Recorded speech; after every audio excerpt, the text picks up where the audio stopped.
Como se hace en las bodas, hay que va a hablar el novio buenas tardes a todos. Es estupendo que una convocatoria sobre tipografía nos reúna a tantísimos, ¿no? Es impensable, ¿no? El ritual de estos encuentros es ya habéis leído que es una charla. Se trata de que charlemos entre nosotros, pero el ritual de estos encuentros siempre marca que se inician con la presentación. La mejor presentación, la directora Almudena se ofreció a hacer la presentación, pero dije, no te preocupes, que y es porque la mejor presentación que he escuchado me ocurrió a mí hace unos meses, y en la que, bueno, pues una cosa parecida, diseño, tal, el presentador entusiasta, pues, hombre, tenemos aquí esta tarde a Alberto Garzón, ¿qué tal este hombre, que no sé qué, un diseñador, wow, y iba creciéndose, y terminó diciendo, este hombre es impresentable. Pues yo creo que efectivamente somos impresentables. Está muy bien, ¿no? Enrique Satué, si hablamos de tipografía, Enrique Satué no necesita presentación, Pepe Barro no necesita presentación, y yo sí, pero como tenéis una exposición arriba, pues no hay más que pasarse por ella. En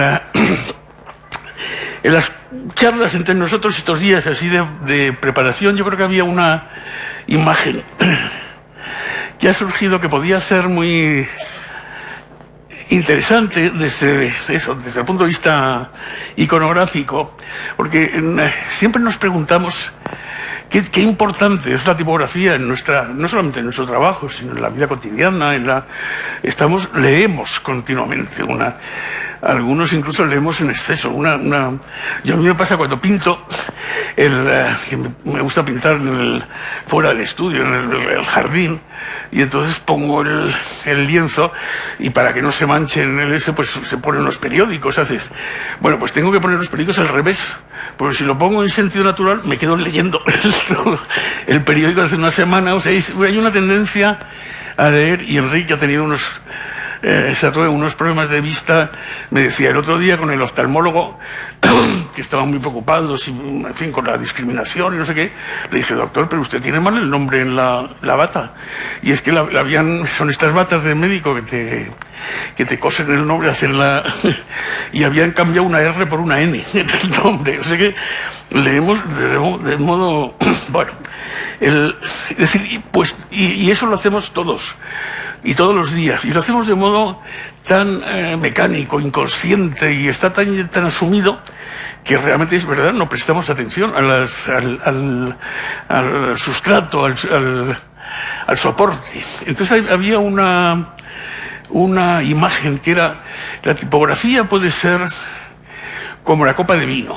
Es decir, todos apreciamos muchísimo el vino, olemos, no sé qué, hablamos de la añada, las uvas, no sé qué, pero nunca nos fijamos en la copa. Claro, no es relevante, lo importante es el vino. Pues la tipografía sería un poco el vidrio, o sea, aquello que es transparente, que no se ve, pero que contiene todo lo que nos importa. Es además tú encontraste el origen, ¿no?, de la imagen, ¿verdad? De la copa. Hola, también buenas tardes a todos.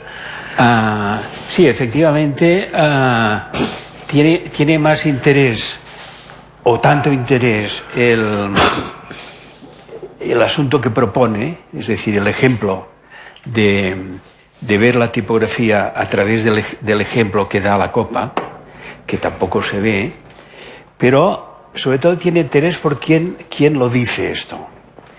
Y resulta que lo dice una señora en el año 1930, que eran tiempos en que las señoras aparecían en aspectos, en movimientos sociales y políticos, pero no en una charla, por ejemplo, en una conferencia, en un club de tipógrafos londinenses. Esto era raro. Bueno, pues esta señora estaba allí por sus propios méritos, pero también por este mérito añadido literario de que parece ser que era la amante de Stanley Morrison, el gran tipógrafo, diseñador de la Times New Roman, nada menos. De manera que ese conjunto de anécdotas hacen que esa imagen que ella propuso tenga su consistencia, porque está avalada por este amante cuya consigna era precisamente que la principal función de la tipografía no era ser vista, sino ser leída, ser un vehículo transmisor de conocimientos. Bueno, bien, esto está bien, pero también sacrificar a esa función eficaz de ser leída todo un patrimonio artístico, me atrevería a decir, como es el de la evolución del diseño de tipos de imprenta desde su invención en 1450, hombre, me parece un patrimonio lo suficientemente importante desde el punto de vista estético como para que tratemos de que esa cenicienta de la cultura que es la tipografía la podamos entre todos elevar otra vez al rango de princesa. No es ninguna tontería la tipografía. Hay ahí un esfuerzo estético verdaderamente importante. Hasta el punto de que, como supongo que todos vosotros habréis visto la exposición de Alberto, en su caso es muy fácil porque compagina las labores de artista y de diseñador de una manera muy equivalente, ¿no? En su caso es muy fácil, pero como esta se trata de una exposición de diseño gráfico, si pudierais imaginaros que de toda esta exposición de repente desaparecen todas las letras, queda una exposición de pintura, porque nadie puede interpretar que las imágenes que hay en unas cubiertas de libro, las que hay en unos carteles de música, las que hay en unos carteles de teatro, corresponden a estas funciones, sino que son meras imágenes que dentro de la cultura tienen su valor, su importancia, su interés. Es decir, que la sola sustitución o ausencia de letras hace que una imagen pueda ser considerada diseño gráfico o no. He aquí una primera importancia de la tipografía verdaderamente enorme. Y la otra es el estilo de esta propia tipografía, que tiene muchos. Por lo tanto, yo creo que hay que avanzar en la consideración de que la tipografía es plásticamente algo muy serio. A veces, es más importante la forma que el contenido. ¿En cuántos libros no es mejor el espectáculo tipográfico que ofrecen que lo que están diciendo? Perdón, Sí. ¿Tú dirías algo? ¿No? Sí, enlazando con lo que tú dices, todos los libros, los incunables, normalmente el contenido pues actualmente está, digamos, fuera de lugar o tiene un interés muy secundario. Sin embargo, los incunables se veneran por el despliegue gráfico, por la calidad de la impresión. Es decir, todos son características que se pueden relacionar más con nuestra profesión que con la del escritor, ¿no? Y son objetos absolutamente venerados, ¿no? En las conversaciones entre nosotros, Pepe le gustan mucho los incunables y le gusta mucho Gutenberg. Y yo detesto a Gutenberg y no me gustan nada los incunables. No, es el momento de que quede claro entre nosotros. Gutenberg lo que está haciendo, Gutenberg empieza a su actividad en 1450. Y desaparece del mapa, que además es un caso que podría ser incluso cinematográfico, en 1500. En Nuremberg, hay el cerco de Nuremberg y desaparece el taller, desaparece él, y sus oficiales son los que empiezan a extender Laguna Nueva. Y Gutenberg, entre tanto, lo que ha hecho es anticipo el final. el asesino. Gutenberg lo que está haciendo es falsificando manuscritos. Es decir, Gutenberg lo que descubre son los hipermóviles, que ese es el descubrimiento esencial, pero es un hombre de una mentalidad medieval. Es decir, no es un hombre del Renacimiento. Y entonces lo que descubre es que el negocio de los manuscritos eran objetos valiosísimos, porque naturalmente se tardaba años y años en los monasterios en hacer las copias. Y lo que descubre es que puede reproducir las letras de los manuscritos e imprimirlas y estamparlas. No necesita ya el calígrafo o el iluminador. Hasta el punto de que en las cajas de Gutenberg, que además tú lo dices también, yo te entendía como a favor y yo creo que es en contra, lo que hace es de cada letra diferentes versiones. Y hace diferentes versiones para que no parezca que es la misma letra, para que no parezca mecánica. Es decir, para que la falsificación sea más real, ¿no? Es que si no, no vendía nada. No vendía nada. Yo creo que en aquel momento diseño y tecnología alemana, que es un lema hoy imbatible para vender cualquier producto, en aquel momento no servía. Era la artesanía, ¿no? O sea, el objeto tipográfico que anticipa. Entonces porque tampoco tenemos tanto tiempo, Gutenberg lo que hace es buscarse un socio que es un banquero, no un hombre de letras, ni un ilustrado, que es Fuchs, y entre los dos forman una sociedad que es una especie de sociedad secreta. En los gremios medievales tenían la obligación de inscribirse en las ciudades, y tú, cualquier actividad que hicieras tenías que escribirte en el gremio.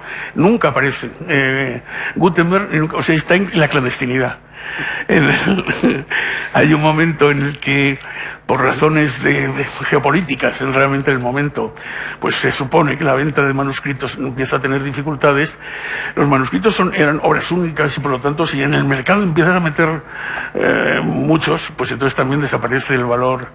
De modo que el negocio fracasó, Gutenberg desapareció para siempre y son sus oficiales los que efectivamente empiezan primero a expandirse por Europa, primero en Francia y sobre todo en Venecia. Y entonces ahí llegamos al punto que es esencial también en lo que estaba comentando Satué, me parece a mí, que está la tecnología, está el concepto del impreso, la concepción del impreso, y falta la mentalidad renacentista realmente, ¿no?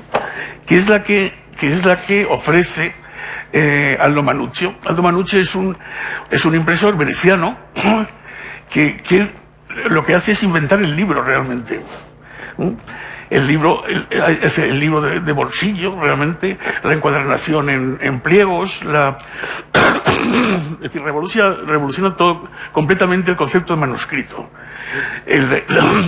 Crea la librería que está dentro de la propia imprenta, crea un consejo editorial en el que están Erasmo de Rotterdam, por ejemplo, crea un consejo de traductores y crea, desde el punto de vista que nos importa esta tarde, descubre que la minúscula, nosotros ahora veo afortunadamente, muchísimos caras jóvenes entre vosotros, y yo hace poco descubrí que yo seguía manejándome con el lenguaje de Versales y caja baja, y en el estudio me decían que sí, pero yo no, resulta que yo debía decir ya mayúsculas y minúsculas, que es como se llama ahora, porque ya no tiene la dependencia de las cajas tipográficas, ¿no?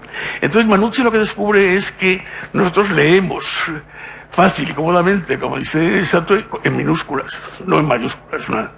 Y entonces lo que hace es, piensa en el modelo de escritura manual, que es la de Petrarca, para él en su momento, en fin, el gran humanista, e empieza a diseñar unos tipos, que es una minúscula cursiva, pues, simulando la escritura de Petrarca, ¿no?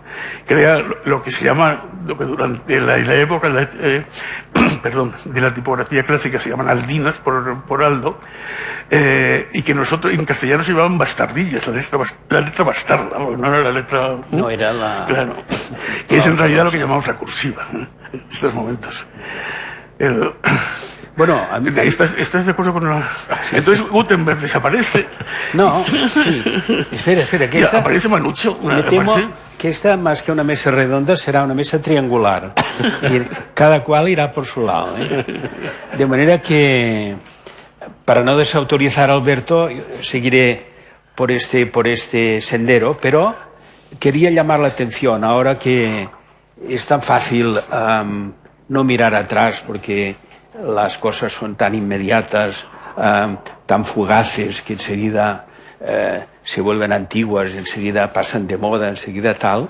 A mí me sigue maravillando cómo tantas cosas tan antiguas siguen mandando un mensaje absolutamente diáfano, como por ejemplo que pese al esfuerzo y al nombre y a la labor de Gutenberg y sus ayudantes, en realidad no solo imitaban los manuscritos antiguos, sino que por naturaleza la difusión de esos libros era mínima.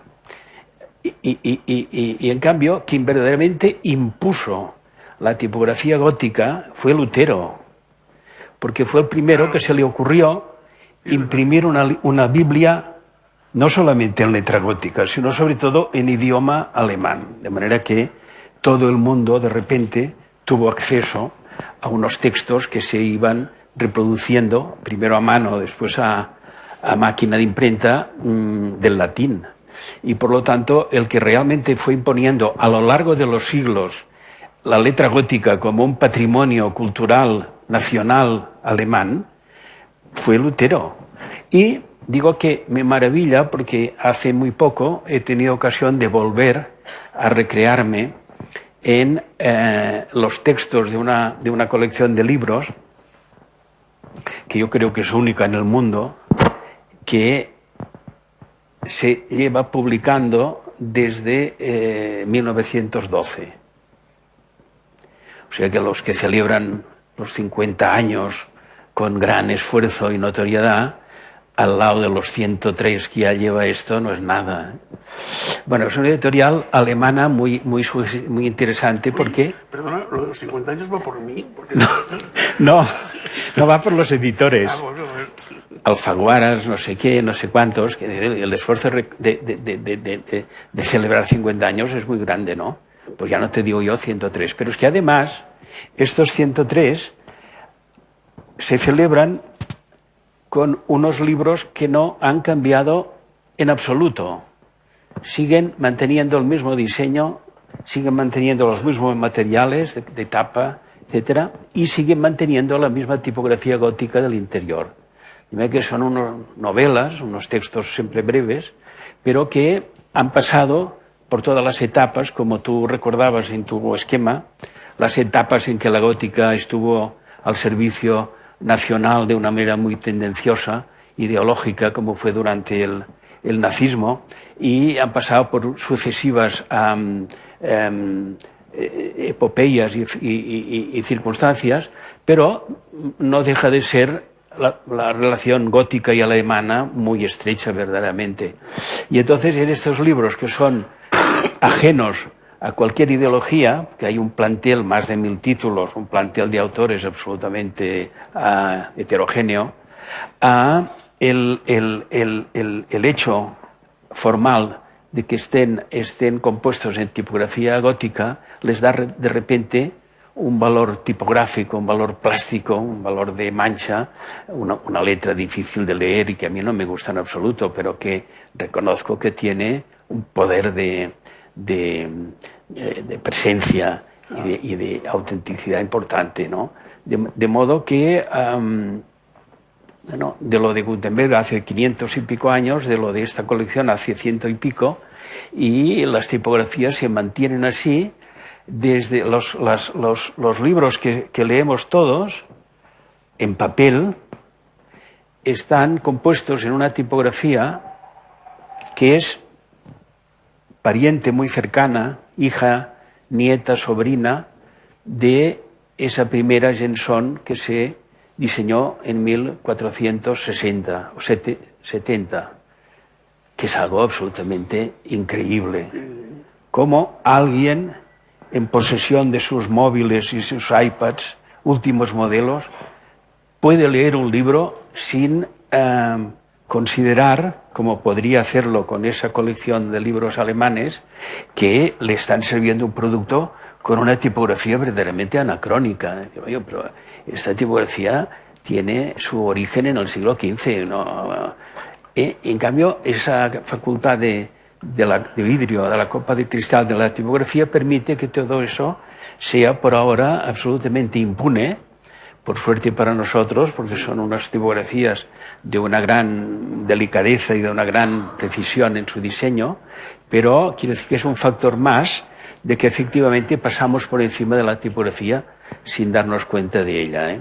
Hay una, hablando de, y volviendo a más orígenes todavía, lo que desde luego siempre nos planteamos como diseñadores es la enorme diferencia en la escisión que hay entre las letras mayúsculas y las minúsculas, que parecería razonable que unas estuviesen en relación con las otras, y sin embargo desde el punto de vista tipográfico no tienen absolutamente nada que ver.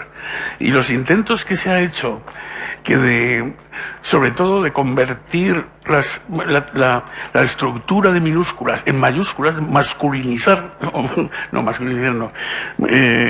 hacer mayúsculas, han sido un absoluto fracaso, ¿no? Es curioso, claro, hay dos orígenes muy claros nos encontramos, las mayúsculas son de origen romano y de hecho las llamamos incluso romana. Es decir, cuando tienes es la primera escritura que se formaliza como tal, que es la que utilizan los canteros para las lápidas primero, luego para los arcos triunfales, y sobre todo pues igual que con la Fraktur, con la gótica alemana, los nazis, el Imperio Romano lo que consolida es esa presencia del imperio con la letra, que está siempre presente en los arcos, en los monolitos, la romana era el imperio, ¿no? En cambio la minúscula tiene muchos orígenes y naturalmente sería muy larga la trayectoria del por qué las minúsculas terminan siendo como son, pero siempre hay un origen mitológico que a mí siempre me ha gustado muchísimo y que como casi siempre, al final resulta que los orígenes mitológicos son mucho más reales que los reales, ¿no? que la realidad. Ahí quería leeros es un trocito nada más, desde la perspectiva griega, cómo aparece el alfabeto. Y entonces es una narración de Plutarco a propósito de las bodas de Cadmo y Armonía. Cadmo es un joven fenicio, un príncipe, que aparece en un momento determinado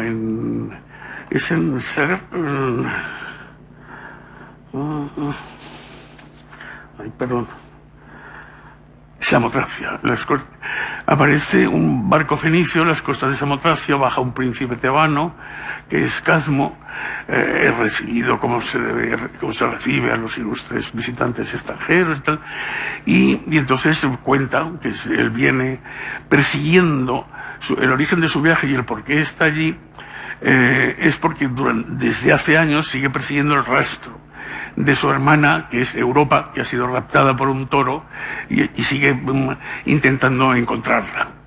En realidad, lo que está ocultando, dice Plutarco, es que el interés que tenía era el interés de casarse,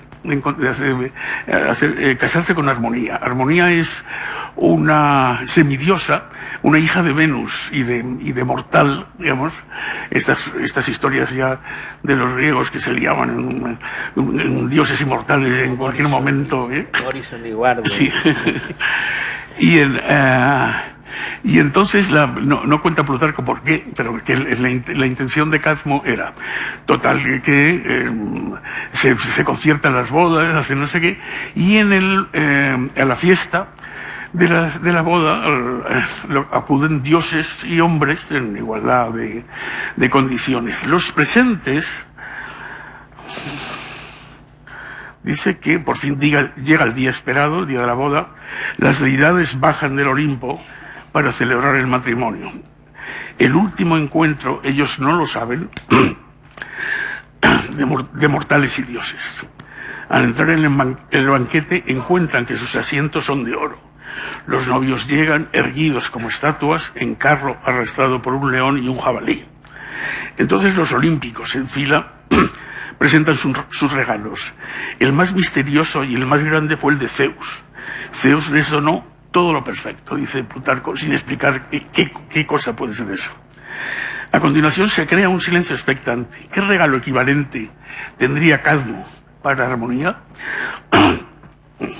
Dice, nada había a la vista. Cadmo se puso en pie y desprendió de su cinturón una pequeña bolsa de cuero. La abrió despacio y volcó su interior sobre la mesa. Dice, y describe Heródoto, pequeños signos como patas de mosca. Aquellos signos eran el alfabeto.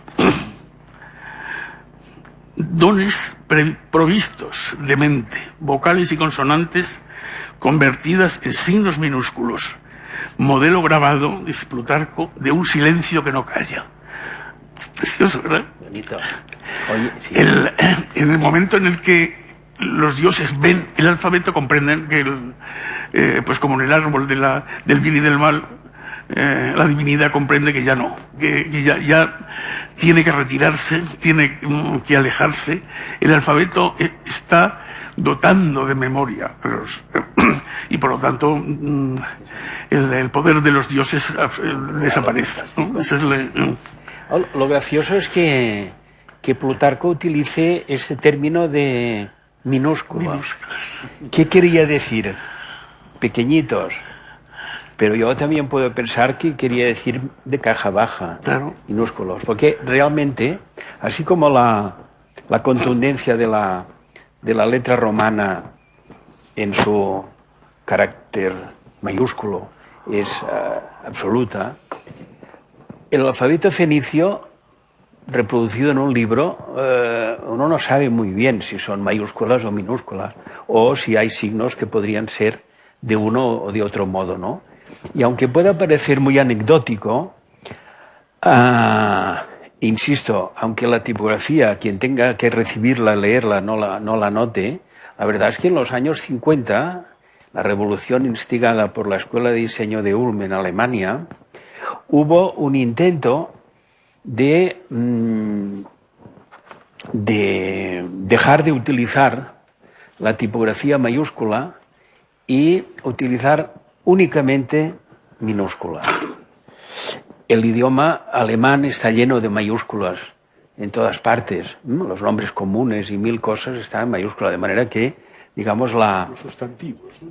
Sí, en general, sí, ¿no? Sí, pero de manera que la arquitectura de una línea o de una página es verdaderamente desigual, porque hay signos más altos, signos más bajos, ¿no?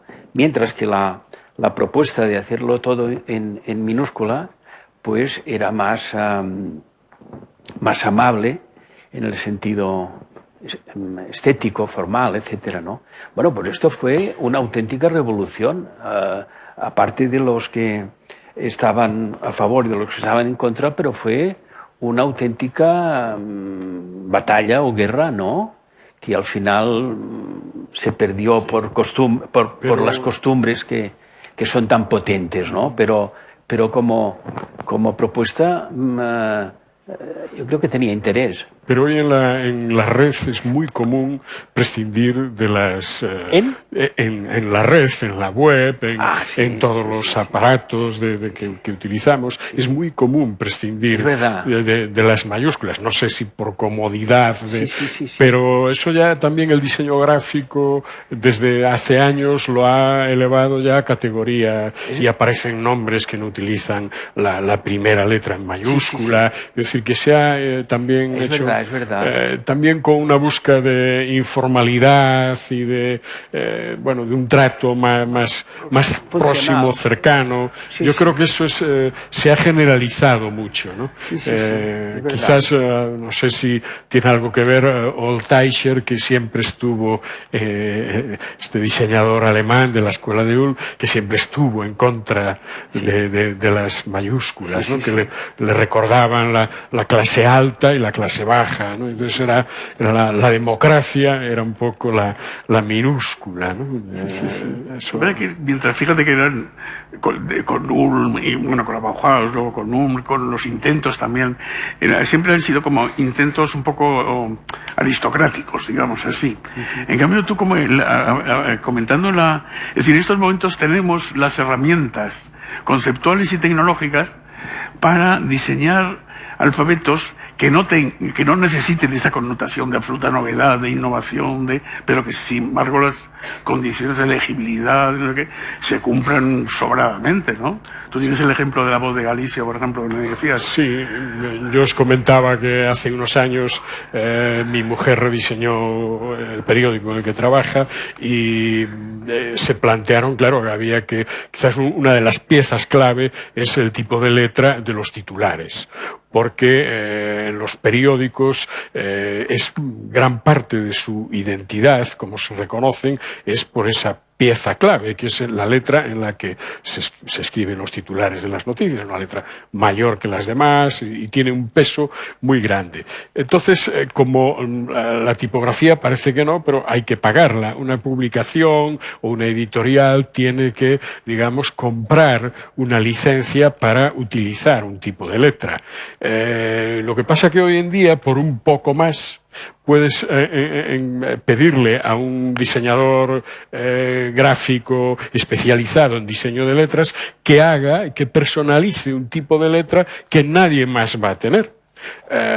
Yo recuerdo siempre que Enric Satué decía que se manejaba con 3, 4 tipos de letras. Hoy decías que ya con 2, ¿no? Sí, en cambio, eso convive con que la tecnología permite además liberarse de la parte más pesada, incluso físicamente, ¿no? Porque antes el plomo, el metal de un peso y una industria. Hoy con un ordenador están haciendo letras con una precisión y un rigor tremendo. Y al mismo tiempo la red, la web, permite venderlas a cualquier rincón del mundo desde tu casa, con lo cual eso ha revolucionado también el diseño de letras y la implantación de la tipografía en identidades corporativas, en letras.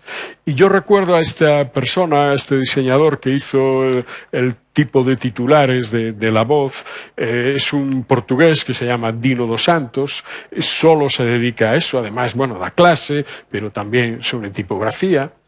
Y yo le trasladaba un poco la reflexión de Enric, pero no tenemos demasiadas tipografías. Si esto, hoy hay 50.000 en los ordenadores que muchas veces ni la usas nunca. Y él decía que, por un lado, esta reflexión de que conforma parte de la identidad, de que los lectores se sienten cómodos cuando ya reconocen ese código y pueden moverse por el periódico con esa familiaridad. Y por otro lado, él decía que los tipos de letras son un poco como los rostros de las personas. Es decir, realmente nuestras caras tienen un repertorio formal muy limitado. Hay una nariz, una boca, unos ojos, unas cejas, en fin. Es realmente un repertorio muy... Y sin embargo, con los pequeños detalles de las formas, de las separaciones, de la situación en nuestros óvalos, cada persona es absolutamente distinta a otra, ¿no? Y conforma pues realmente todo el género humano. Él ponía este símil, ¿no? Para barriendo hacia su casa, lógicamente, pero al mismo tiempo su trabajo tiene un gran rigor. Y yo creo que es una nueva edad de oro de la tipografía lo que está sucediendo, ¿no? Sí. Fíjate que yo estoy muy satisfecho de asistir a esa posibilidad tecnológica de multiplicar hasta el infinito la posibilidad de inventar tipos de letra distintos con el ordenador, etc. Sin embargo, de entrada, me parece verdaderamente muy paradójico que haya compañías de periódicos o de cualquier otra índole que se preocupen de invertir una cantidad de dinero para disponer del diseño de una tipografía propia, cuando hemos partido de la base de que la tipografía no la ve nadie. Entonces, ¿qué sentido tiene esto? ¿Qué proyección y qué beneficios sacan de esto? Porque es verdad que no la ve nadie.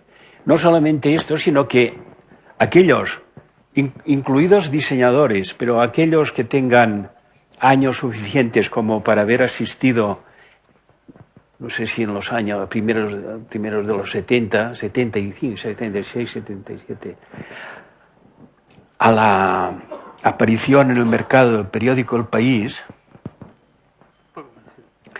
estoy absolutamente convencido de que casi nadie, por no decir nadie, se dio cuenta de que esos titulares que celebra Pepe como el elemento básico de identidad de un periódico, variaban los de la información general de la de los deportes. La de la información general era una Times negra, consecuente con la Times redonda del resto de las columnas, y sin embargo la sección de deportes, pese a que el texto seguía siendo en la Times redonda, los titulares eran en letra de palo, negra. ¿Alguien se dio cuenta de esto entonces? Digo más, ¿alguien se ha dado cuenta ahora? ¿Alguien es consciente ahora de esto? De manera que, a ver, ¿qué sentido tiene todo esto? No se ven, pero se perciben. Bueno, sí, están ahí, están ahí. Yo creo que sí, que sí. configuran... Bueno, y después, más que una paradoja, algo verdaderamente para reflexionar. Aquí hay una reflexión, un pensamiento, una tesis de un antecesor de Morrison en el tiempo, que más o menos en 1910, un eminente arquitecto alemán llamado Peter Behrens, autor él mismo de por lo menos 3 fuentes tipográficas, del diseño de 3 fuentes tipográficas, dejó escritas estas 3 cosas a propósito de las letras de imprenta. La primera es que para él es uno de los medios de expresión más elocuentes de cada época o estilo. Hemos hablado al principio de que nuestros medios de expresión habituales son la imagen, el color y la tipografía. Bueno, pues uno de esos medios de expresión, Peter Behrens considera que el más elocuente, uno de los más elocuentes, es precisamente la tipografía. Entre paréntesis, que no ve nadie. La segunda sentencia es que el tipo de letra, que ha diseñado este chico portugués para la ESA, para el periódico La Voz de Galicia, la tipografía es el retrato más característico de un periodo histórico. Es verdad, la gótica es característica del principio de la imprenta. La futura es característica de los años 30 de las vanguardias alemanas. La helvética es característica... La monodoni, es verdad. ¿No? Todas. Acordaros que hace hoy justamente una semana murió Adrian Frutiger, que es el diseñador de la Univers, Bueno, y el gran tipógrafo del siglo XX. ¿no? El retrato más característico de un periodo. Y por fin, el testimonio más fiel del nivel intelectual, dice aquí, de un país. Es decir, que la tipografía es la expresión del nivel intelectual de país que la produce, donde se produce, ¿no? De manera que todos esos atributos tan impresionantes por lo que respecta a la responsabilidad cultural, están depositados sobre unas moscas, decía Plutarco. Signos pequeños como patas de mosca. Como patas de no moscas. Como patas de mosca. Es que es verdad. De verdad que es algo verdaderamente tan insignificante que yo entiendo que sea difícil de percibir y de tener en cuenta, ¿no? Pero fijaros aquí qué responsabilidades concede. No es que... Hombre, ¿sabes? También el otro lado, para ser realistas, es el panorama que trazas desde la perspectiva de la cultura, sobre todo de la cultura europea, es absolutamente cierto. La reflexión también, que debemos establecer en estos momentos es que, así como en Alemania, los casos de Beres, en Inglaterra, sabemos con todos a partir del imaginismo y de Morrison y de todos en Italia, con una gran tradición clásica, Bodoni, en Francia con la gran imprenta francesa a partir de Garamond, en Inglaterra con Baskerville, incluso si quieres también. En España nunca se ha creado un tipo de letra. Nunca. Es decir, una vez más somos la excepción cultural europea, para nuestra propia desgracia. Yo creo que afortunadamente ahora hay los periodos y los flujos históricos y el tiempo se mueve de otro modo. Y hay una gran oportunidad en poder incorporarnos, digamos, pero es que es muy significativo, ¿no? Es decir, el único, y se reivindica como un diseño tipográfico español, es la Ibarra de Joaquín Ibarra, que es una romana, en la que no sé si una romana más que dudo que le hiciera incluso ninguna otra. Yo creo que lo que hizo fue la fundición, lo que es original es la fundición, pero no el diseño. Es decir, en absoluto, pero en ningún periodo, además, la gran biblioteca del Escorial, creada por Felipe II, y que era una de las maravillas, tenía como principio que no hubiese un solo libro impreso. Era el libro impreso, por lo tanto el libro, como un elemento cultural de primer orden y de una potencia absolutamente extraordinaria, que es lo que es y lo que ha sido para la cultura occidental, tarda muchísimo en ser aceptado en la sociedad, no sé cómo llamarlo, la aristocracia o la española, porque tampoco era una... Es decir, que verdaderamente desde esa perspectiva la situación en la que estamos es de una orfandad escandalosa. Y en ese sentido comentamos también cómo por parte de los jóvenes está habiendo unos intentos de crear unas tipografías que tengan origen en algo más inmediato, en la cultura de tu provincia o de tu comunidad. Es decir, esos intentos de hacer de la tipografía vasca, por ejemplo. Pepe hablaba también de unos intentos de letra galega, que podemos entrar un momento y describirlos un momento por encima. Yo participo en alguna de estas, pero que en fin son más intentos románticos que nada que tenga visos de tener ninguna posibilidad real, ¿no? Sí, sin embargo hay mucho interés en la actualidad. Yo he recibido en Galicia hace pocos meses a un joven profesor sueco muy interesado en la letra galega y en la letra vasca. Yo creo que todos más o menos reconocéis esa letra vasca que campa omnipresente en todos los bares de Euskadi, ¿no? Que es una manera de que, digamos, escribiendo con esa letra, o rotulando más bien, pues rotulando con esa letra, cualquier cosa aparece en vasco, ¿no?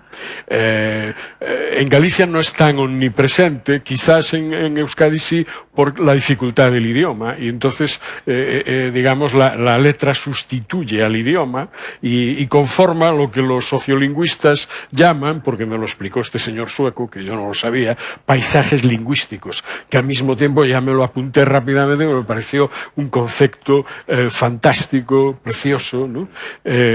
Y sí, quizás a principios del siglo XX, tanto en Galicia como en Euskadi, fueron apareciendo intentos de rescatar letras de la Edad Media o siglos posteriores y que tuvieran un uso local. Por ejemplo, la letra gallega tiene su origen, digamos, en la letra medieval y ya está en el Pórtico de la Gloria.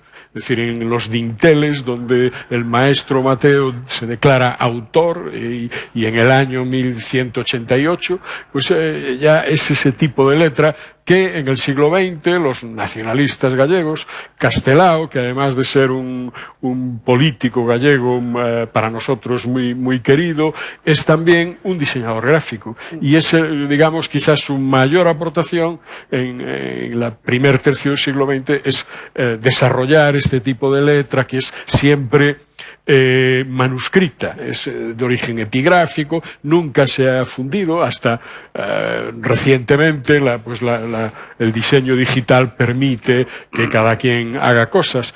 Sin embargo, el contraste es que hace poco un compañero, un doctor en tipografía que tenemos en Galicia, Marcos Dopico, nos hacía una exposición de cómo la tipografía es una parte fundamental de la identidad corporativa que se está haciendo en toda Europa. Es decir, se desarrollan tipos de letra especiales para una empresa, para una corporación. Y curiosamente, sobre todo los escandinavos, los suecos, los daneses, desarrollan un tipo de letra totalmente contemporáneo sin mirar a la Edad Media. A lo que están mirando los diseñadores de letras, digamos, en esos países es al movimiento moderno local. Es decir, es Jacobs en Dinamarca o en Finlandia, Alvar Aalto, y están viendo cómo los arquitectos y los diseñadores de sus países diseñaban las sillas, y entonces se fijan en esa manera de articular los encuentros y conforman unos tipos de letra que sí, realmente parecen un poco diferentes de digamos, la escuela suiza que ha imperado siempre, ¿no? Y conforman algo especial, particular. Pero siempre está la carga. La denotación ornamental está siempre ahí. Entre otras cosas, son siempre mayúsculas, nunca minúsculas. Yo tuve a mí me encargó hace años, estábamos haciendo en el estudio la señalización de Bilbao, un nuevo sistema de señalización. Entonces, el ayuntamiento nos pidió que hiciéramos un intento de hacer un diseño a partir de este tópico, digamos, que Satoe comentaba de la letra vasca, a ver si era posible. Ellos tenían una doble intención. Por un lado, modernizar, digamos, quitarle ese carácter tan agrario y tan que tiene la de las tabernas, claro, y las pastelerías y no sé qué. Y por otro lado, también había una intención muy contemporánea que era poderlo registrar, ¿no? En lo que nos dentro del sistema de la estrategia de señalización de la ciudad era un nuevo modo. Y se trataba de eliminar en la medida de lo posible la utilización del automóvil en la ciudad.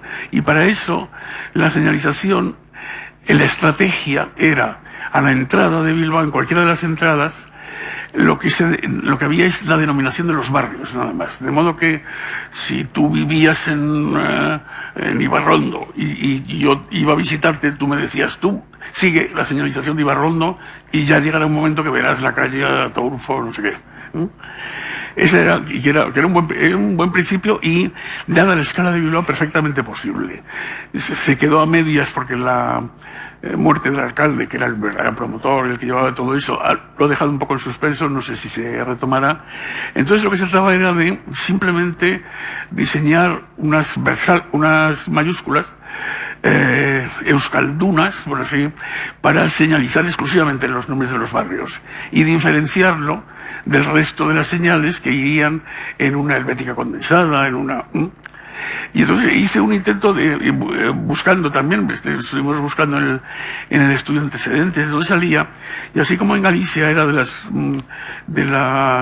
tallas, de las epigrafías en las piedras, fundamentalmente, en el caso de Euskadi era la talla en madera, las cuchas, las arcas, los arcones que hay en todas las casas, eran prácticamente los únicos sitios en donde había restos de escritura. Es un tipo de escritura, claro, al ser en la madera con gubias, o sea, tiene su propia estructura, del mismo modo que la romana dependía del cincel, ¿no? En la piedra y en el mármol. Es decir, un sistema muy, muy, muy rígido, y en el que realmente, o sea, al final, porque además me sentía mal, era decirles, no es posible, o sea, no tiene sentido hacerlo. Si queréis podemos hacer una simulación, y esa simulación que aceptaron, vamos, una simulación, digo, por decirlo entre nosotros, un nuevo modo, consistió, además, curiosamente, era coger la más parecida a la Albertus, que yo no era nada, no trataba de llamar la atención, pero era con el modelo, con la tipografía del Albertus, que es una romana un poco gotizada, y incorporarle las terminaciones, que son lo que define realmente la letra. Lo hicimos así, se hizo, y así está, en la señalización de Bilbao, pero en fin, quiero decir que son elementos, intervenciones más cerca de lo ornamental, de una singularidad, pero no en el sentido de eso, de la tipografía como ese soporte del que estamos hablando. Pero eso recuerda un poco, leí en tu exposición una de las máximas con que nos recibes en la entrada, y una de ellas dice que la función simbólica es la función más importante, quizás. Y en todos estos tipos de letra, o incluso los modernos, escandinavos, pues esa función simbólica tiene un peso importantísimo. Ahí me has pillado, tienes toda la razón. Sí. y de hecho, recordar que no se puede hacer una cerveza si no se hace con gótica alemana. Claro, sí. La función simbólica es realmente muy importante. Ese comentario que dices tú que es verdad. Y yo insisto mucho en él, porque en la doble versión de hacer diseño gráfico y hacer diseño industrial, naturalmente, nos pasa como con la tipografía, realmente no hay industria solvente, por lo tanto el diseño industrial le llamamos a hacer sillas, mesas y dos cosas más. En el área del Véneto, solamente en el área del Véneto, hace 4 años, me acuerdo, era a propósito también de un encargo en el estudio, había 30 y tantos talleres que podían fabricar un coche. O sea que tú hacías el diseño de un coche, se lo encargabas y fabricaban un coche. En España no hay un solo taller que fabrique un coche. Lo que hay son sitios de montaje, de ensamblaje de piezas. No hay ni uno. Claro, son unas diferencias. Entonces, hablar de diseño industrial también a veces me parece de modo que por eso, y digo que la observación viene porque los ejemplos de diseño industrial con más éxito que he realizado ha sido basándome en que la llamada funcionalidad no es tal. Es decir, se ha creado una imagen, no me extiendo porque no viene a cuento de hoy, del look. Hay una especie de look, de funcionalidad. Durante unos años los Braun eran funcionales, pero ¿por qué eran funcionales? No por ninguna razón. Porque era acero inoxidable, unas superficies muy estrictas, no sé, pero la afeitadora era igual o peor que la Philips, o no sé, ¿no? De modo que lo que hemos aceptado y lo que estamos manejándonos, y yo creo que sí es interesante el concepto, es que somos animales simbólicos y para nosotros la función simbólica es esencial, no la puramente mecánica, ¿no? Y eso me alegro que lo recuerdes, ¿no? Pero bueno, es un discurso que no viene, no tipográfico. No, pero desde este punto de vista, a mí me gustaría también retomar una cuestión tipográfica, y es esta, entre lo simbólico y la decisiva participación de las herramientas. así como la romana de las lápidas pues tiene que ver con el elemento, el cincel que la dibujaba, aquí aparece un elemento simbólico en todas estas letras que hay aquí, que son de tipo de palo, como sabéis. Hay un elemento simbólico, en la medida en que la letra de palo, pues una letra que sugiere modernidad, contemporaneidad, funcionalidad, tecnología, una serie de cuestiones que para todo el instrumental digital pues le va muy bien. Pero además yo creo que tiene también el beneficio de las herramientas. Es decir, estos caracteres están realizados con píxeles que han ido mejorando en definición mucho desde el principio, pero que es más trabajoso y más complicado reproducir una letra romana con sus, eso sí, patitas de mosca y con sus trazos alternos más finos y más gruesos, que no está tan escueta, tan sistemática y tan tal, ¿no? De manera que aquí, a mi juicio, participan los dos aspectos, el simbólico y el, llamemos, funcional o tecnológico, ¿no? Y en este sentido, digamos que todo el aparato digital, desde el móvil a los ordenadores, está escrito con tipografía de palo y casi todo el material impreso está tratado con tipografía romana, como siempre, desde la invención de la imprenta. Son dos categorías formalmente opuestas, muy distintas, y que bueno, contribuyen a este caos de que ni siquiera nos damos cuenta ni siquiera de eso, ¿no? Pero yo creo que a esta circunstancia, a este caos, no sé si contribuye también quien podría ayudar a aclararlo, que serían los encargados de la formación de los niños y niñas. En nuestra época, los maestros y maestras nos enseñaban a escribir con unas letras que decían de palos o de palotes. ¿Te acuerdas? De palotes. Y era cuestión de poner trazos horizontales o verticales, más cortos o más largos, añadirles algún círculo o algún semicírculo, y así aprendíamos a escribir. Lo curioso del caso, que ningún maestro recuerdo que lo aclarara, es que cuando ya sabíamos escribir y sabíamos leer, nadie nos apercibía de que leíamos unas letras y en cambio escribíamos otras. Es decir, las letras que escribíamos eran de palo y las que leíamos eran romanas. Y nadie aclaró jamás este misterio. Y así hemos crecido.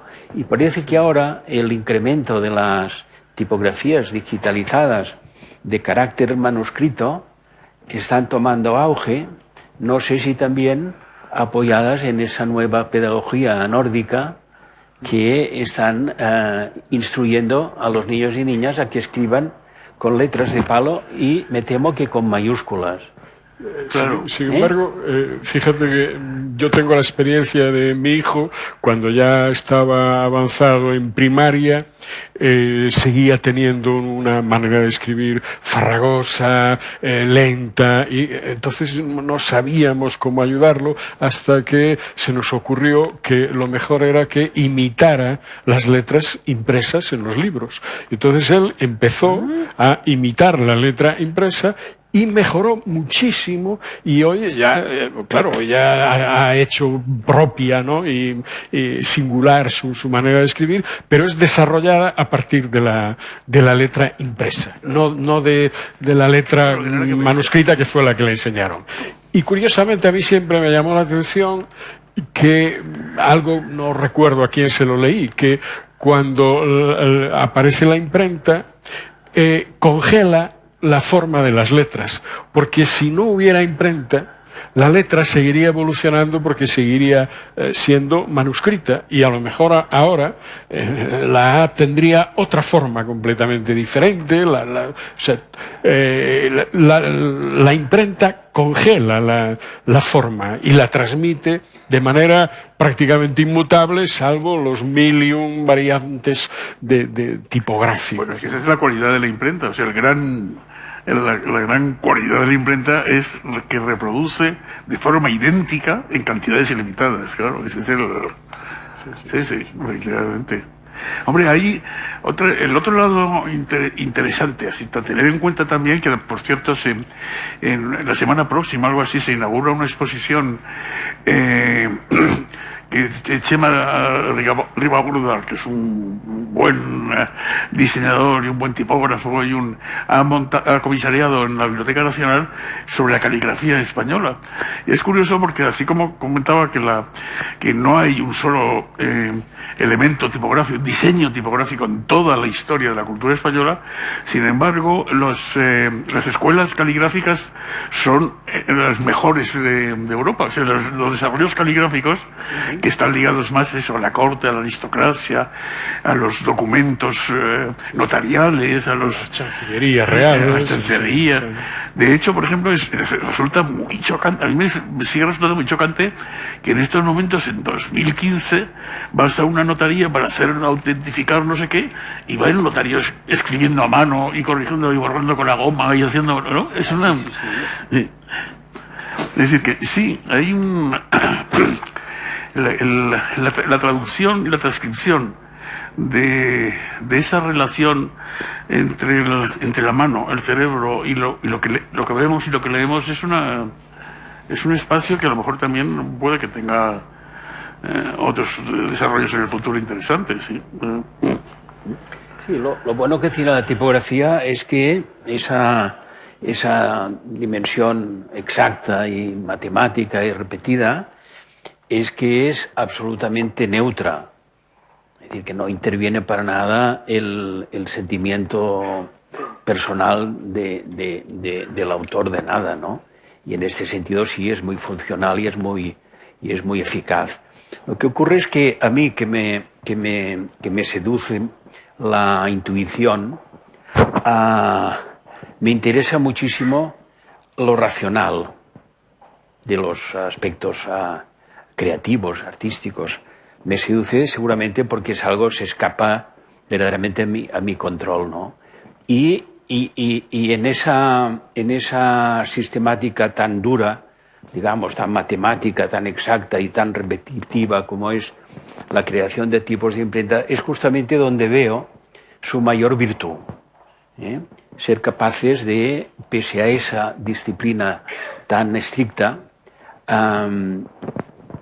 vibra una emoción indescriptible y misteriosa en algunos pocos tipos de letra a lo largo de los siglos, y es algo que seguramente también ha contribuido a reforzar esta idea, el hecho de que entre los grandes pintores del siglo XX, de las sucesivas vanguardias artísticas que tuvieron lugar desde el cubismo, tan distintas unas de otras, hubo un extraño consenso, de manera que muchos de los más famosos artistas de este siglo pasado se dedicaron a pintar letras de imprenta en sus cuadros. Recalco, letras de imprenta. No caligráficas, manuscritas, letras de imprenta. Y además, en muchos casos, con una meticulosidad y en otros con una brillantez verdaderamente inesperada en alguien que no tenía relación ninguna con la tipografía, ¿no? Y entonces, bueno, si algunos de los más famosos, desde los primeros cubistas, Braque, Picasso, Gris, luego Malevich, Kandinsky, Klee, Miró, Schwitters, Tapies o Warhol, y una cantidad mucho más amplia. Y entonces, me permitís que os muestre esto, que para mí es una obra de arte. Es una forma verdaderamente original, con la que uno podría aspirar a casarse con armonía regalándole este 8, porque es una maravilla. Si eliminamos el significado de este signo y lo contemplamos simplemente como forma, pues es una forma verdaderamente sugestiva, seductora, atractiva, bonita y tal. Pero considerada a su vez desde su perspectiva tipográfica, este signo, este dibujo, esta forma, que si lo pusiéramos así, podría ser el signo del infinito, pero esta forma está sujeta a estas disciplinas tan estrictas que podrían constreñir el diseño tipográfico y en cambio no el caligráfico tan libre y tan arbitrario, ¿no? Y es que este dibujo tipográfico así está en su orden correcto. Así no. Y no todo el mundo se da cuenta de esto. Si os fijáis en los números de los rótulos de los establecimientos comerciales y de las casas de vecinos, hay muchos 8 que están puestos así. ¿Sí? No por voluntad deliberada del artista que la instaló, sino por descuido. Pero es interesante que de una disciplina tan estricta salga al final un resultado verdaderamente tan apoteósico. Estas dos formas de palo también, porque tienen esa característica de estar trazados con unos trazos del mismo grosor, y esto ya descarta que pudieran ser romanas, y la ausencia de patitas o de serifas, pero este signo, este dibujo, tiene la absoluta obligación de que la parte superior sea más pequeña que la inferior. Y esto es lo que nos hace ver que así está al revés y así está al derecho. Esa interpretación es muy sutil, puede hacerse como se quiera, muy exagerada, muy poco, más estrecha, más ancha, más pequeña, más grande. De manera que el margen de libertad, digamos, creadora, sigue siendo muy grande. Y sin embargo, está digamos, reducida o controlada por esa disciplina que tiene respecto a los cánones que debe cumplir y respecto al conjunto al que se alinea, con el que convive, de manera que ese esfuerzo tan sistemático y tan estricto y tan mecánico que tiene la tipografía me parece a mí personalmente una de las mayores virtudes por su dificultad. Es como sacar el alma a un cuerpo inexpresivo, ¿no? Sí.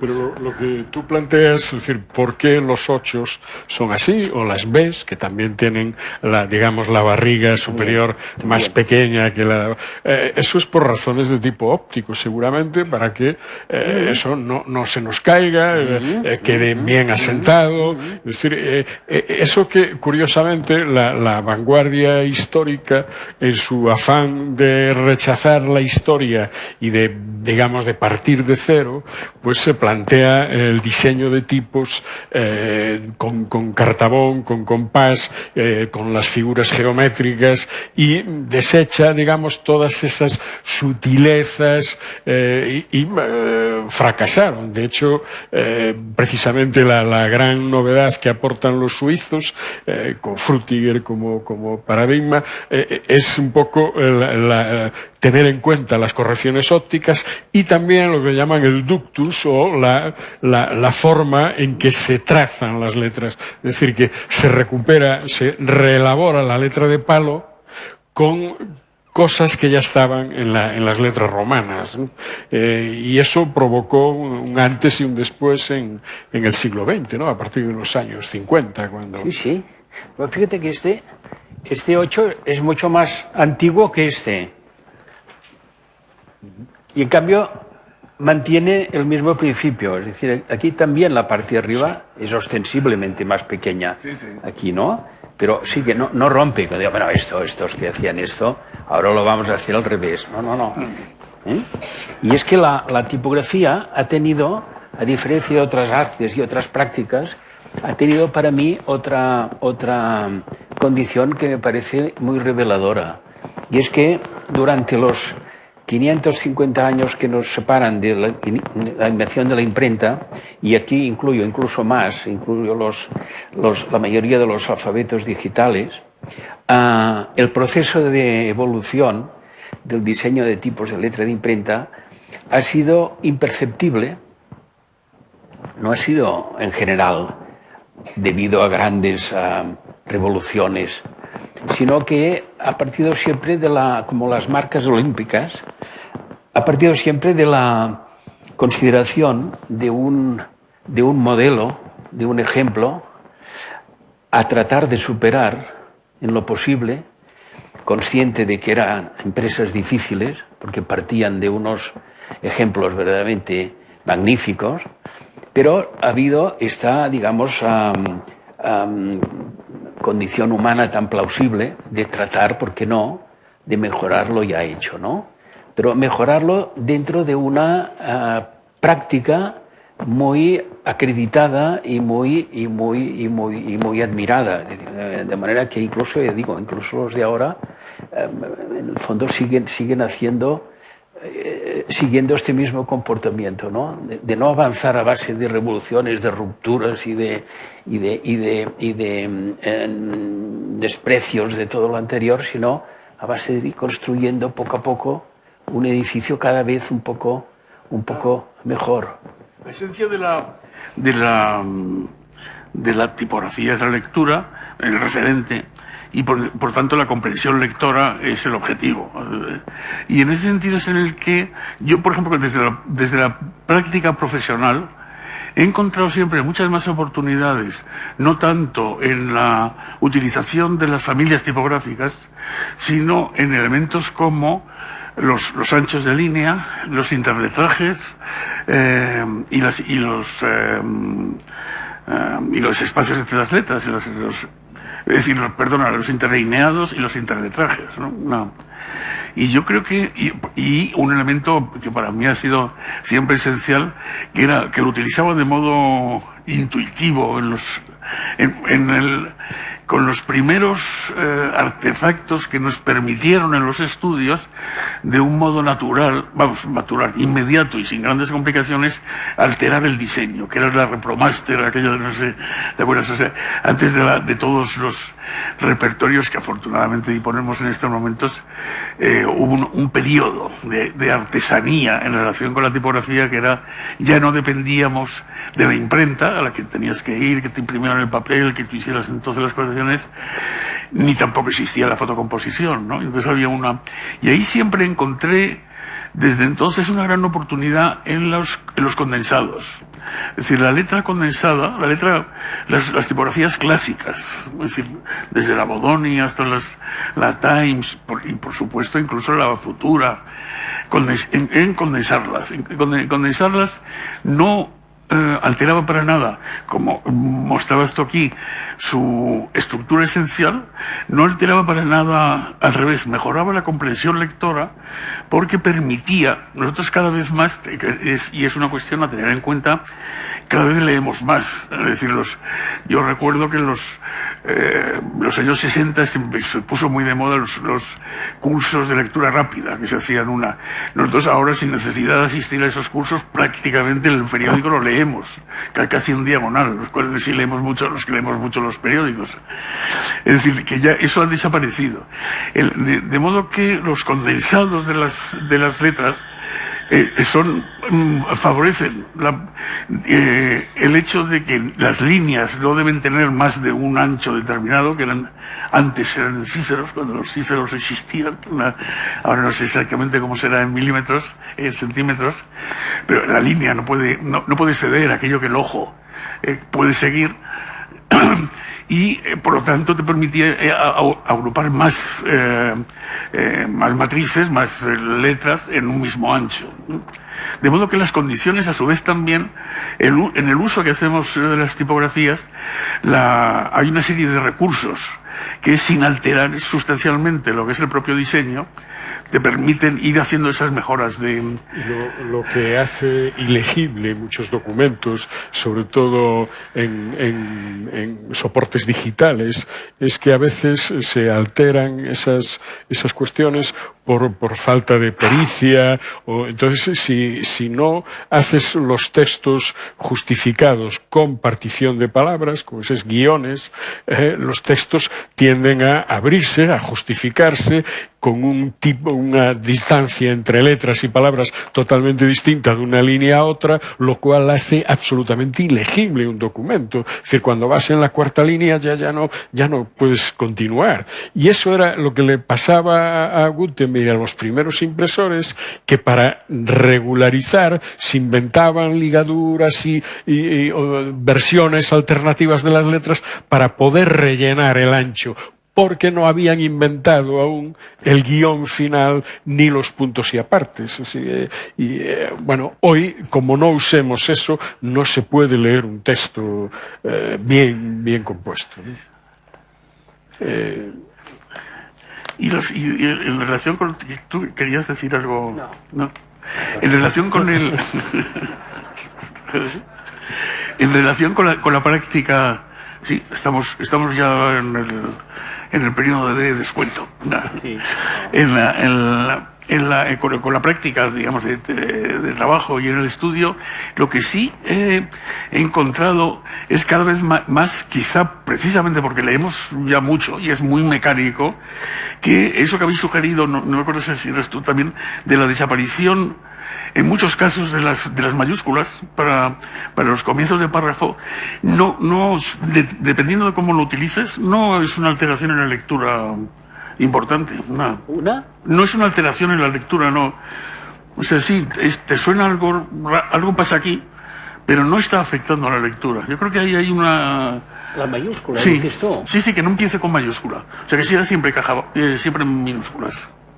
Porque hay otros modos de marcar ese cambio, como es sangrar, claro. en fin, dar un espacio en blanco, es decir, que son marcas que los compositores de libros han desarrollado a lo largo de la historia para poder ayudar al lector a leer con comodidad. ¿No? Pero quiero decir que ahí a veces estamos pensando exclusivamente en el diseño tipográfico y en los usos tipográficos no prestamos tanta atención. Si el punto de separación entre párrafos lo subes a la mitad, tampoco pasa nada. Y sin embargo está mejorando las posibilidades de lectura comprensiva, ¿no?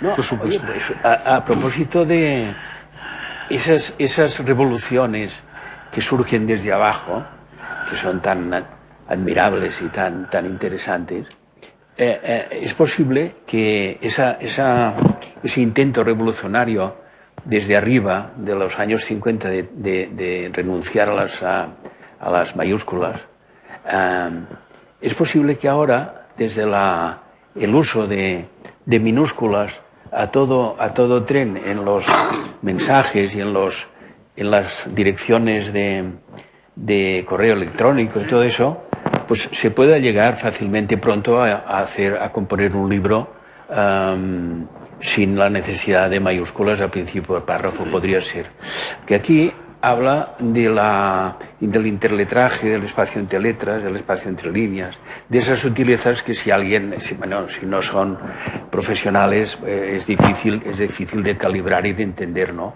Pero en este sentido a mí sí me gusta relacionarlo con la música. Hay algo que asocia la tipografía con la música, así como desde el punto de vista de su construcción, de la construcción de los signos, podríamos relacionarla con la arquitectura. esa disciplina, esa interdependencia del todo con la parte, etcétera, etcétera. En cuanto al manejo de la tipografía como paisaje, yo creo que es muy interesante asociarlo a la música. ¿Cuántos compositores o músicos o críticos han tendido, por ejemplo, a valorar el silencio tanto más que la música, ¿no? Sí, sí. Y hasta qué punto la medida, el ritmo, la separación entre las notas tiene un sentido, tiene una expresión verdaderamente distinta, ¿no? Sí, sí. Por lo tanto, una composición tipográfica tiene un sentido si está muy concentrada, otro sentido absolutamente diverso si está muy esponjada, otro si está muy espaciada entre líneas, y otra si en lugar de este tipo se elige otro, otra si se eliminan las mayúsculas, y otro si todos son mayúsculas. Es decir, que hay una capacidad de cambio y de expresión con una serie de elementos tan escasos, como la música, también la pongo de ejemplo, claro, a partir de 7 notas dibujadas con una misma forma, pero que valen cosas distintas. Bueno, es capaz la historia de la música de haber hecho un patrimonio artístico colosal y que no ha terminado ni mucho menos, ¿no? Sí, sí. Y en ese sentido se refuerza también la idea de que quizá es interesante partir de que disponemos de 4 o 5 fuentes. Sí. Y si no te valen, busca otra. Pero si no, intenta. Efectivamente. Y es lo interesante. Yo creo que para el diseño sí sería muy interesante, porque ahora tenemos el control para los de la vieja escuela. Es una bendición. O sea, tú controlas nosotros no controlábamos nada. Eso es tú muy en reciente. Una pantalla es muy reciente. Es muy reciente. O sea, ya ni siquiera dependes de la fotocomposición, tú controlas absolutamente todo. Por lo tanto, es un campo de experimentación el que puedes hacer con las alteraciones de los cuerpos, con eso que decimos los interletrajes, todo lo que son los signos complementarios, la utilización de las comillas, es decir, hay todo un territorio ahí para el diseñador que a mí me parece muy, muy sugestivo, sin necesidad de añadir, digamos, extravagancias en el diseño, que a veces ves cosas que dices verdaderamente a cuento de que, ¿no? Llevamos mucho tiempo hablando de la tipografía y, digamos, parte de nuestro repertorio profesional son, por un lado, los símbolos de identidad, claro, y por otro, los logotipos, es decir, la forma de las palabras. Y, sin embargo, el peso grande de la comunicación, hasta ahora, lo ha llevado el símbolo, el dibujo, popularmente no se distingue y se suele llamar logotipo, pero logotipo propiamente, digamos, es la forma de la palabra. Y sin embargo se ha trabajado no tanto, se ha trabajado poco, ¿no? Y con la capacidad expresiva que tiene. Y eso quizá ha llevado a una saturación de símbolos. De hecho, el caso que se ha producido con los Juegos Olímpicos de Tokio, que un japonés dentro de su cultura propone un símbolo y alguien en Europa dice eso ya está hecho, está hecho. Bueno, es tan difícil que con ese repertorio tan limitado, tan voluntariamente restringido, se consiga hacer cosas distintas hasta el infinito, que se producen copias, ¿no? Pero yo creo que hay una gran oportunidad en el tema de los logotipos, es decir, que con la forma de las palabras podemos generar también mucha identidad. Tenemos otra sesión de logotipos, entonces.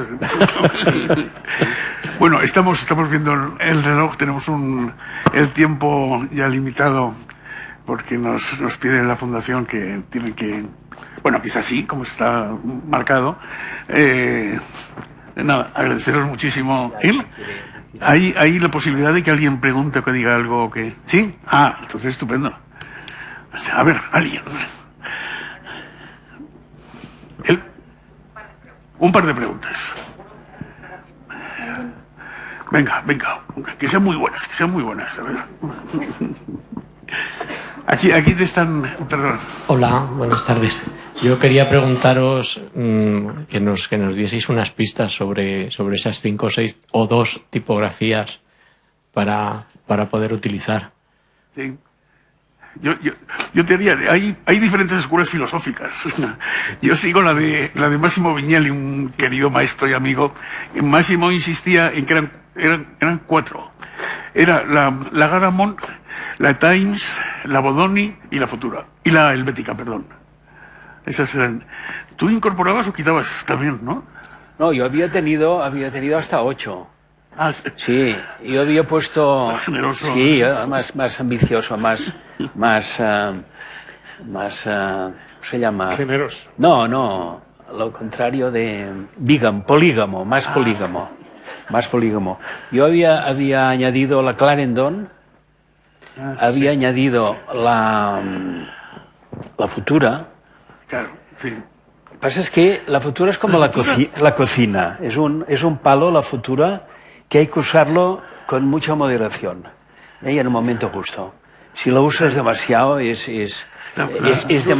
demasiado... Muy mal. Las minúsculas de la Futura son... se leen muy mal. Sí. Pero yo hace poco descubrí de unos colegas muy jóvenes un libro que luego me dijeron que habían comprado una fuente rediseñada de la Futura, un diseñador de algún país del este, y era absolutamente legible, era una Futura espléndida, que yo quedé sorprendidísimo de la vuelta que le dieron. Bueno, y la otra cosa es... Las perversiones, la A de la caja, de las minúsculas, de la Futura, es que no puedo con ella, ¿verdad?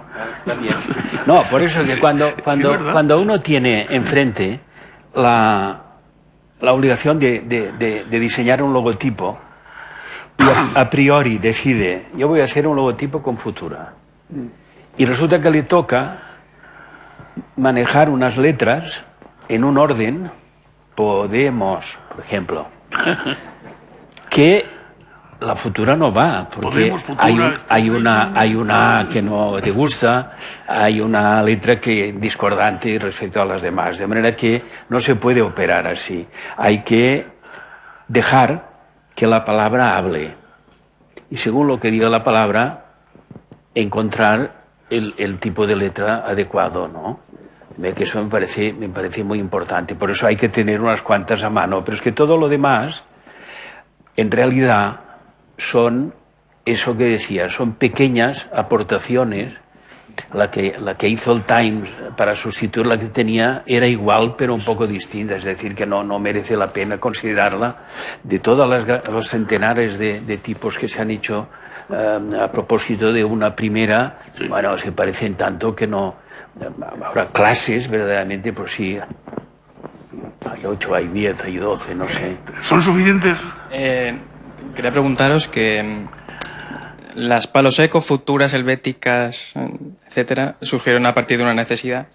Entonces, a día de hoy, ¿cuál diríais que es una nueva necesidad tipográfica como para innovar? Algo nuevo que... Porque está como una época un poco estancada ya. No es tanto como un boom, sino que es como se ha quedado... Estamos ahora como que coges una romana, le cambias un poquito y ya dices que has hecho una tipografía, o... ¿Cuál diríais que son los cambios necesarios como para decir que se está innovando hoy día en la tipografía? No sé, pero el día que a Paul Renner se le ocurrió diseñar la Futura, nadie se lo había pedido. Por lo tanto, no se puede pensar cómo puede ser una tipografía nueva. Ya veremos que se vayan haciendo y alguna quedará como exponente verdaderamente nuevo, original, distinto, ¿no? Hay una cuestión fundamental y es que obedecen a unos signos que no hemos inventado nosotros, que tienen unas formas y por lo tanto hay que moverse dentro de un espacio bastante limitado. No puedes hacer una A como te dé la gana. En fin, para hacer un distintivo solo sí, pero... Si no... Es decir, a no ser que tengas, yo creo que lo que dices tú, que a no ser que tengas un encargo Pues no hay ninguna razón para, en estos momentos, Bueno, se ha el trabajado- repertorio todavía, ¿no? Se ha trabajado mucho en los últimos años en optimizar para los Claro, eso sí. ordenadores, para las lecturas en pantalla, y eso ha sido un gran acicate de creadores, ¿no? Un clásico, Matthew Carter, en generar tipos ya Claro. de lectura en pantalla y tal. Y otro gran fuente de, digamos, de inspiración para los creadores de tipografías hoy en día sigue siendo, como al principio, los antiguos calígrafos.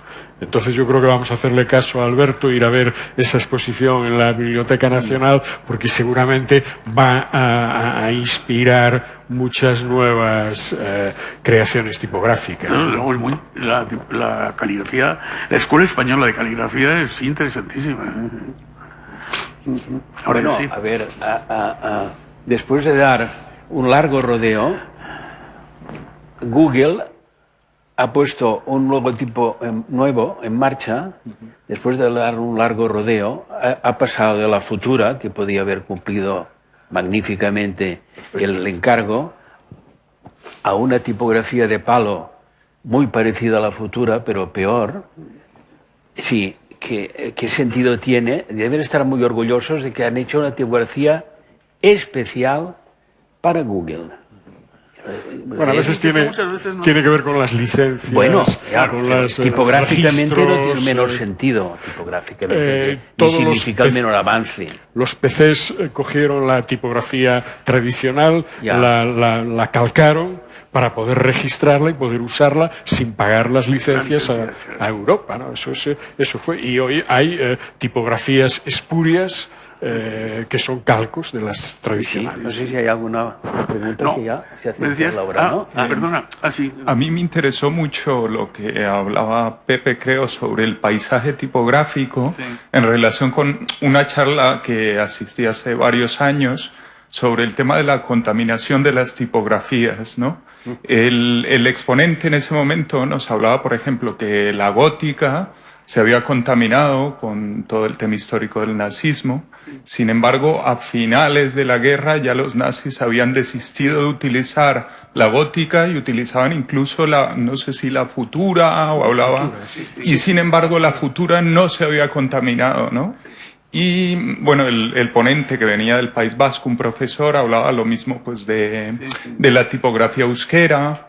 Y pienso yo, por ejemplo, hoy con lo que vemos de noticias, con tipografías, no sé yo, en árabe, en tal, cómo de alguna manera la tipografía también es contaminada por las noticias, por tal, y se deja de usar o tal, y me interesaba saber qué opinaban o... Mira, hay un caso muy claro con la letra vasca, que es el de Eroski.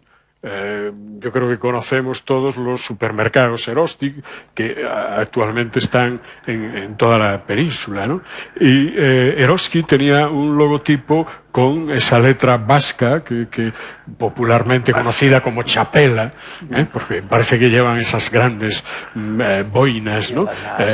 Eroski tenía un logotipo de esa manera. Lo que pasa es que funcionaba en supermercados en el País Vasco, y entonces hasta ahí la connotación era: somos una empresa vasca y estamos al servicio de esta sociedad. En fin, el discurso de las cooperativas Mondragón.